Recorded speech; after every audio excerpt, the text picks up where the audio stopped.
Se oyó retumbar la tierra cuando venían galopando en la Sierra Nayarita, muy pegadito a Durango. Tenían sus viejas rencillas los dueños de esos caballos. De Fer Ayllón el plateado, caballo de fina estampa, a muchos había ganado y era muy grande su fama, destronando a los mejores, una mina de oro y plata. El contra era el adivino, negro azabache el pelaje, era ligero en el brinco, de carácter muy salvaje y era de humilde ranchero, sin fortuna que apostarle. Gritó el dueño del plateado: apuesto todo mi dinero.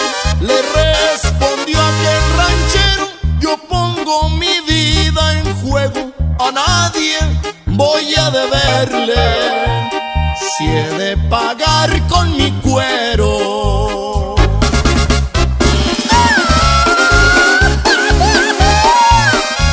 ¡Puro coro, compa!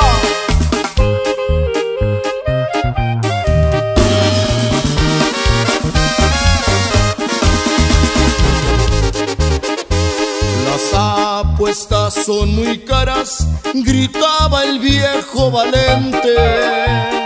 Todo el dinero o nada, puede ser cosa de suerte, pero apostarse la vida, eso sí es de hombres valientes. El campeón salió adelante, la muerte no más rondaba. Nadie podía imaginarse lo que en la pista pasaba, que en menos de 11 segundos el adivino ganaba. Ayllón perdió su caballo, sus bienes y su dinero, y aquel humilde ranchero ahora estrena rancho nuevo. Sabía bien que el adivino a la meta iría primero.